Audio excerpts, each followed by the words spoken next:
हं. Hello guys, हे बघा आज मी काय भाजी बनवलेली आहे. आज मी केलेली आहे डांगरची भाजी. आता चला आपण तिला फोडणी देऊन घेऊ. त्याच्यामध्ये टाकायची मोहरी, जिरे, कढीपत्ता, मिरची, अद्रक, लसूण ठेचून घेतलेला आहे फोडणीसाठी. चांगलं त्याला लाल होईपर्यंत परतून घेऊ.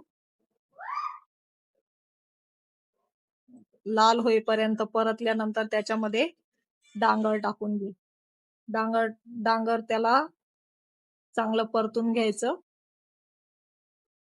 त्याच्यात मीठ टाकायचं चवीप्रमाणे, हळद टाकायची.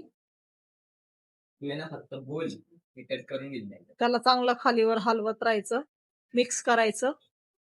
मिक्स केल्यानंतर त्याला झाकून ठेवायचं.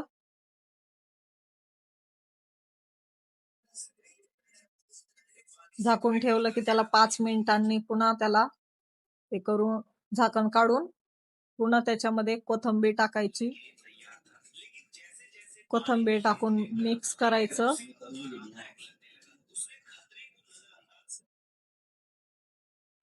बघा मैत्रिणींनो, अशी डांगरची भाजी तुम्ही कधी बनवली का? डांगर म्हणजे काय, आमच्या खानदेशमध्ये याला गंगाफळ असं म्हणतात.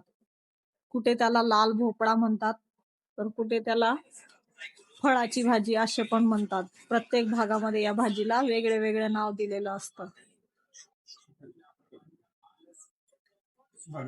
बघा मैत्रिणींनो, हे बघा बघा भाजी किती छान झालेली आहे, तुम्ही बघू शकता. हे बघा, एकदम सुंदर अशी भाजी झालेली आहे. कोणी पण आवडीने खाते ही भाजी. एकदा नक्की ट्राय करून बघा.